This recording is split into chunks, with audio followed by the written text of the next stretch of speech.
आज की इस वीडियो की टिप्स को अगर आप अप्लाई करते हो तो आपकी ग्रैंड लीग में रैंक जरूर इंप्रूव होगी। ऐसा मैं नहीं बोल रहा हूँ, बल्कि वो सारे प्लेयर्स बोल रहे हैं जिनकी रैंक हमारी वीडियो से इंप्रूव हुई है। कई लोगों ने वीडियोस के नॉलेज और एनालिसिस का यूज करके ग्रैंड लीग में अच्छी रैंक हासिल करी है, और आज के इस वीडियो में भी डीप एनालिसिस और प्रैक्टिकल नॉलेज में देने वाला हूँ। आज मैं आपको कुछ ऐसी गलतियों के बारे में बताने वाला हूँ जिसकी वजह से लोग ग्रैंड लीग में अच्छी रैंक नहीं ला पाते।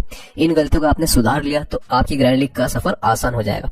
अब ऐसा नहीं है कि ये गलतियां आपने नहीं करी तो आपकी सीधी फर्स्ट रैंक लग जाएगी, क्योंकि ग्रैंड लीग में लक का भी बहुत बड़ा रोल होता है। लक हमारे कंट्रोल में नहीं है, पर ये गलतियां तो हम रोक ही सकते हैं। देखो, ग्रैंड लीग अमीर बनने का एक बहुत अच्छी अपॉर्चुनिटी है। रोज बस 50 रुपए लगाकर करोड़ जीतने का मौका ना हमारे दादा के पास था, ना ही परदादा के पास। तो इस मौके का हमको सम्मान करना चाहिए और अपनी पूरी मेहनत से टीम लगानी चाहिए। और जिस दिन लक का साथ मिल गया उस दिन आप लोग भी उन करोड़पति लोगों की लिस्ट में शामिल हो जाओगे जो फैंटेसी खेल के अमीर बने हैं। तो वीडियो को स्टार्ट करते हैं। सबसे पहले बात करते हैं सबसे बड़ी गलती की जो लोग करते हैं, और वही यूनिक टीम बनाने की कोशिश करना। हाँ, ये बात बिल्कुल सच है कि ग्रैंड लीग वाले कॉन्टेस्ट करोड़ों लोग ज्वाइन करते हैं।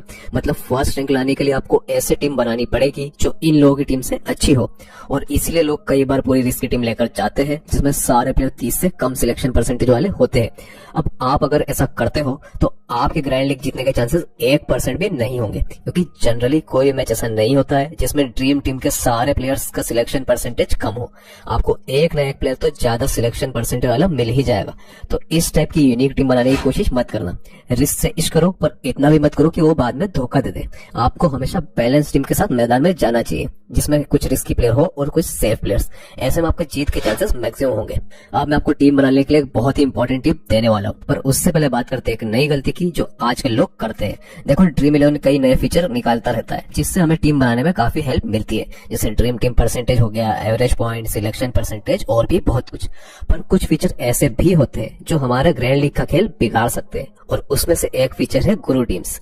ड्रीम 11 ने कुछ मंथ पहले गुरु टीम का फीचर लॉन्च किया था, जिसमें ड्रीम 11 कुछ यूजर्स को सिलेक्ट करता है और वो ऐप पर ग्रैंड लीग की टीम प्रोवाइड करते हैं। पर ये टीम को यूज करने से आपको बहुत बड़ा नुकसान हो सकता है, क्योंकि गुरु टीम हजारों लोग पिक करते हैं। पूरी टीम पहले से बनी बनाई मिल जाती है, इसलिए कुछ लोग सोचते हैं कि यही टीम कॉपी कर लग के लगा देते हैं, पर ऐसा करने में सभी हजारों लोगों की टीम सेम हो जाती है। अब मान लो गुरु टीम चल भी गई और रैंक 1 आ भी गई तो होगा क्या? ये सारे हजारों लोग रैंक 1 पर आ जाएंगे, तो प्राइज मनी में आपको 2 करोड़ तो छोड़ो, लाख रुपए भी नहीं मिलेंगे। अब दूसरी बात यह है कि गुरु टीम के साथ आपको कोई गाइडेंस नहीं मिलता है। अगर आप किसी एक्सपर्ट के टेलीग्राम चैनल से टीम लेते हो तो वहां आपको गाइडेंस मिलता है कि टीम में क्या चेंज कर सकते हैं और टीम बनाने का लॉजिक क्या है। इससे आप खुद से टीम में कुछ चेंजेस करके मल्टीपल टीम लगा सकते हो, और साथ ही वो स्ट्रेटेजी समझकर आप नेक्स्ट मैच में खुद से भी टीम लगाना सीख सकते हो। पर गुरु टीम में ऐसा नहीं है। आपको ये नहीं पता चलता है कि एक्सपर्ट ने किस स्ट्रेटेजी से वो टीम बनाई है, टीम में क्या चेंजेस करने हैं, उस टीम का यूज करके मल्टीपल टीम कैसे बना सकते हैं, इसका आइडिया आपको वहां से नहीं मिलता है। और एक बात अगर आपने नोटिस करी हो कि गुरु टीम मैच स्टार्ट होने से कुछ घंटे पहले मिल जाती है। अब मैच में टीम कैसे बनानी है ये कई बार टॉस पर भी डिपेंड करता है, क्योंकि एक ग्राउंड पर कई पिचेस होते हैं और कौन सी पिच पर मैच होने वाला है ये पहले से पता नहीं चलता है। ऐसे में ब्लाइंडली गुरु टीम्स कॉपी करने से आपको बहुत नुकसान हो सकता है। अब एक गलती जो लोग स्मॉल लीग में नहीं करते पर ग्रैंड लीग में जरूर करते हैं, वो है इन्वेस्टमेंट प्लान नहीं बनाना। अब सबसे पहले देख लेते हैं कि इन्वेस्टमेंट प्लान बनाने के फायदे क्या है। देखो, इन्वेस्टमेंट प्लान का सबसे बड़ा फायदा है मन की शांति। कई लोग ग्रैंड लीग में हो रहे लॉस से परेशान हो जाते हैं, वो टीम लगाते टाइम तो ये सोचते हैं कि आज तो ग्रैंड लीग विन हो ही जाएगी, पर जब हारते हैं या सिर्फ पैसे ही वापस आते हैं तो वो निराश हो जाते हैं। ये इसलिए होता है क्योंकि उनकी उम्मीदें बहुत ज्यादा थी पर सच्चाई उससे कहीं अलग थी। इसलिए इस निराशा से बचने का सबसे बढ़िया उपाय है इन्वेस्टमेंट प्लान बनाना। इन्वेस्टमेंट प्लान से आप पहले से ही ये पता लगा सकते हो कि मंथली आप ग्रैंड लीग में कितने मैचेस खेलने वाले हो, कितनी टीम के साथ कॉन्टेस्ट ज्वाइन करने वाले हो, और हारने पर आपको कितना लॉस हो सकता है और जीतने पर कितना प्रॉफिट होगा। ऐसा करने से आपको मंथली लॉस या प्रॉफिट का अंदाजा पहले ही लग जाता है। आपको फिर ये टेंशन नहीं होती है कि आज पैसे आएंगे या नहीं। और अगर आपको ये टेंशन और कम करनी है तो महीने में ग्रैंड लीग के लिए अलग से पैसे बचा कर रखो। जैसे मान लो आप महीने में 5,000 रुपए दूसरे वर्थ के शौक में लगाते हो, तो ये पैसा आप ग्रैंड लीग खेलने में लगा सकते हो। इससे वो जो लॉस होता है उसका गम नहीं होगा, क्योंकि ग्रैंड लीग में लॉस तो होगा ही। ये स्मॉल लीग जैसा नहीं है जिसमें आप मंथली प्रॉफिट का सोच सकते हो। इसमें आपका माइंडसेट ये होना चाहिए कि 100 मैचेस में लॉस हो जाए वो चलेगा, पर किसी एक मैच में अच्छी रैंक आ जानी चाहिए, क्योंकि अल्टीमेटली आपको ग्रैंड लीग लाइफ में एक ही बार जीतनी है। अगर आप एक बार फर्स्ट रैंक पे आ जाते हो तो लाइफ सेट हो जाएगी। अब सबको पता है कि ग्रैंड लीग बार बार विन नहीं कर सकते। इसके बाद भी लोग ये अगली गलती करते हैं जो कि लो रिवॉर्ड वाली ग्रैंड लीग ज्वाइन करना। देखो ग्रैंड लीग के कई कॉन्टेस्ट आपको मिल जाएंगे, उसमें एक ग्रैंड लीग 2 करोड़ वाली होती है और फिर आती है बाकी सब ग्रैंड लीग जिनका विनिंग प्राइस लाखों में होता है। अब इन लाखों वाली ग्रैंड लीग में कंपटीशन थोड़ा कम होता है कंपेयर टू 2 करोड़ वाली मेगा ग्रैंड लीग, और यही सोच के बहुत लोग इन ग्रैंड लीग के कॉन्टेस्ट ज्वाइन कर लेते हैं, जो करना बिल्कुल गलत भी नहीं है, पर ये चीज आपको जिंदगी भर का पछतावा दे सकती है। मान लो कोई मैच ऐसा है जिसमें आपकी टीम ड्रीम टीम से मैच हो गई, मतलब इससे अच्छी टीम मैच में बन ही नहीं सकती थी, और उस मैच में आपने कोई 4-5 लाख रुपए का फर्स्ट प्राइज मनी वाला ग्रैंड लीग ज्वाइन करी, तो आपको बेस्ट टीम बनाने के बाद भी बस 4-5 लाख ही मिलेंगे। वही मान लो उसी टीम से आप 2 करोड़ वाली ग्रैंड लीग ज्वाइन करते तो वो टीम आपको करोड़पति बना सकती थी, और ऐसा करने से आपको लाइफ टाइम के लिए रिग्रेट हो सकता है, क्योंकि ग्रैंड लीग की बेस्ट टीम बनाना रोज रोज का काम नहीं है। शायद लाइफ में 1-2 बार ही ऐसा होगा कि आपकी टीम सबसे अच्छी हो, तो इसीलिए हमेशा सबसे ज्यादा प्राइज मनी वाली ग्रैंड लीग ही ज्वाइन करो। ग्रैंड लीग का कौन सा कॉन्टेस्ट ज्वाइन करना है ये तो पता चल गया। अब बात आती है कि कितनी टीम से ग्रैंड लीग ज्वाइन करनी चाहिए। अब ये डिपेंड करता है आपके बजट और रिस्क टेकिंग एबिलिटी पर। कुछ लोग एक मैच में ही 10 टीम लगा देते हैं, और होता यह है कि अगले मैच खेलने के लिए उनके पास पैसे नहीं रहते, तो ऐसा करना गलत है। हमेशा मंथ वाइज डिसाइड करो कि कितने मैच उस महीने में खेलने वाले हो, फिर देखो कि उस मंथ में आपका बजट कितना है, और फिर उस बजट को मैचेस की संख्या से डिवाइड कर दो। इससे आपको पता चल जाएगा कि एक मैच में कितने पैसे लगाने हैं। अब इस पैसे को कॉन्टेस्ट फी के अमाउंट से डिवाइड कर दो, इससे आपको पता चल जाएगा कि मैचेस में आपको कितनी टीम लगानी चाहिए। अब अगर आपकी स्ट्रेटेजी ये है कि आप कम मैचेस खेलना चाहते हो पर हर मैच में ज्यादा टीम के साथ जाना चाहते हो, तो उस केस में आप number of matches per month कम कर सकते हो। अब अगर जीत हार की बात करें तो जितनी ज्यादा टीम आप पर मैच लगाते हो उतने ज्यादा आपके विनिंग के चांसेस होते हैं, क्योंकि अगर हम ग्रैंड लीग विनर की बात करें तो बहुत कम ग्रैंड लीग विनर ऐसे होते हैं जो एक ही टीम से ग्रैंड लीग जीते हो। मैक्सिमम केसेस में आपको ऐसे विनर दिखेंगे जिन्होंने एक से ज्यादा टीम लगाई हो। अब बात आती है कि मान लो पैसे कम है तो फिर मल्टीपल टीम्स मैच में कैसे लगाए। तो देखो इसकी कोई हैक नहीं है। अगर पैसे आपके पास नहीं है तो आप ये कर सकते हो कि उस मंथ में कोई भी ग्रैंड लीग मैच मत खेलो, उस मंथ के पैसे को बचा के रखो और अगले मंथ के बजट में ऐड कर दो। ऐसा करने से आपके पास मल्टीपल टीम लगाने के पैसे आ जाएंगे। या फिर बहुत लोग स्मॉल लीग का प्रॉफिट का यूज करके भी ग्रैंड लीग में मल्टीपल टीम लगाते हैं, पर अगर आप ऐसा करते हो तो आपके स्मॉल लीग बजट में प्रॉब्लम हो सकती है। अब ये डिसीजन आपका रहेगा कि आपको रेगुलर प्रॉफिट चाहिए या ग्रैंड लीग विन करने का ट्राई करना है। अब टीम कितनी लगानी चाहिए ये तो पता चल गया। अब जानते हैं कि टीम कैसे लगानी चाहिए और क्या स्ट्रेटेजी यूज करना चाहिए।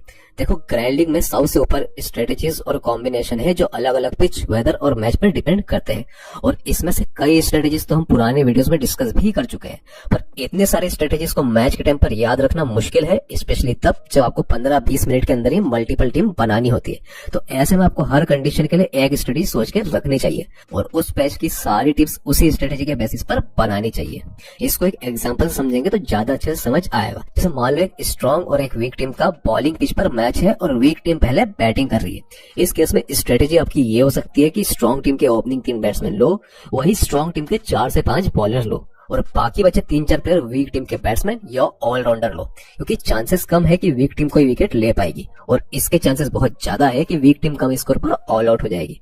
और हो सकता है कि 10 मैचेस में सिर्फ 6-7 बार ही ऐसा हो, पर जब भी ऐसा होगा तो आपके जीतने के चांस उन लोगों से ज्यादा होंगे जो रैंडम टीम लेकर आए हैं। तो अगर मान लो आपने कोई किसी कंडीशन में कोई स्ट्रेटेजी फॉलो करी और वो मैच वैसा नहीं गया, तो स्ट्रेटेजी चेंज करने की जरूरत नहीं है। वही स्ट्रेटेजी आप उस कंडीशन के हर मैच में अप्लाई करो, क्योंकि हमको 10 के 10 मैचेस में पैसे वापस नहीं चाहिए। हमारा टारगेट ये है कि 9 मैचों में भले ही टीम फ्लॉप हो जाए पर किसी एक मैच में टीम की रैंकिंग अच्छी होनी चाहिए। इसलिए एक डेडिकेटेड स्ट्रेटेजी हर कंडीशन के लिए पहले डिसाइड कर लो और उसी हिसाब से फिर टीम बनाओ। अब इसका एक फायदा ये भी होगा कि आप टीम फटाफट बना लोगे। कई बार ये होता है कि टॉस के बाद समझ नहीं पड़ती कि टीम आप कैसी बनाए, और जो लोग मल्टीपल टीम बनाते हैं उनके साथ तो ये और भी ज्यादा होता है। अब पहले से ही अगर आप एक फिक्स स्ट्रेटेजी बनाकर चलोगे तो टॉस के बाद टीम बनाते वक्त आपको ज्यादा सोचना नहीं पड़ेगा। अब टीम स्ट्रेटेजी के बेसिस पे टीम बनाने में एक चीज का ध्यान रखना बहुत जरूरी है, और वो है कि टीम पूरी तरह से सेफ नहीं होनी चाहिए। कई बार हमारी टीम स्ट्रेटेजी की कंडीशन फॉलो करने के चक्कर में हम वो सारे प्लेयर ले लेते हैं जिनका सिलेक्शन परसेंटेज ज्यादा है। ऐसे हमारे जीतने के चांसेस बहुत कम हो जाते हैं, क्योंकि 90% से ज्यादा मैचों में ड्रीम टीम के अंदर आपको एक ना एक ट्रम्प प्लेयर तो जरूर दिखेगा। तो टीम बनाते वक्त इस प्लेयर के सिलेक्शन परसेंटेज जरूर चेक करना और अपनी टीम में 3 से 4 ट्रम्प प्लेयर रहने की कोशिश करना, क्योंकि बड़े प्लेयर्स तो हर कोई अपनी टीम में सिलेक्ट करता ही है। बड़े प्लेयर्स का रिसेंट फॉर्म, स्ट्रेंथ और वीकनेस सबको पता ही होता है, पर ग्रैंड लीग विन ये छोटे प्लेयर ही कराते हैं जो नए नए आए होते हैं और जिनके बारे में बहुत कम लोग जानते हैं। यही लोग आपको 2 करोड़ की रेस में आगे ला सकते हैं। अब ट्रम्प प्लेयर की बात हो ही रही है तो इनको टीम में पिक कैसे करना है ये भी जान लेते हैं। देखो ट्रम्प प्लेयर इंपॉर्टेंट होते हैं, पर इनको पिक करना थोड़ा मुश्किल होता है कंपेयर टू अदर प्लेयर्स। अब ऐसा क्यों होता है? तो देखो, ट्रम्प प्लेयर वो प्लेयर होते हैं जिनको बहुत कम लोगों ने सिलेक्ट करा होता है। इसका मतलब ये है कि इन प्लेयर पर लोगों का भरोसा नहीं है। अब इसके कुछ कारण ये हो सकते हैं कि या तो इन प्लेयर का रिसेंट फॉर्म खराब है, या ये प्लेयर नए हैं और उन्होंने अभी अभी डेब्यू करा है, जो कि अक्सर आईपीएल के टूर्नामेंट में होता है, या ये प्लेयर्स का बैटिंग ऑर्डर नीचे आता है, या इनको बॉलिंग मैच में इतनी नहीं मिलती है। ऐसी कंडीशन होने पर इनका सिलेक्शन परसेंटेज कम होता है।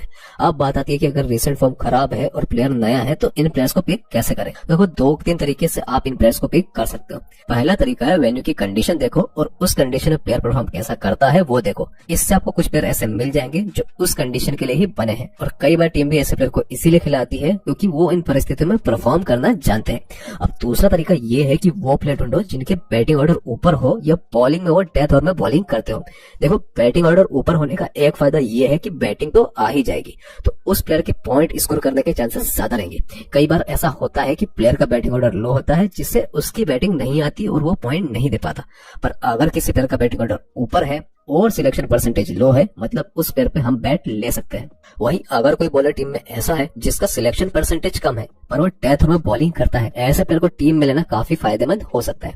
देखो, T20 और ओडीआई जैसे फॉर्मेट में डेथ ओवर बॉलर लास्ट में कुछ विकेट ले जाते हैं, तो अगर बॉलर में काबिलियत कम भी है तो भी चांसेस है कि वो मैच में कुछ विकेट ले जाएगा।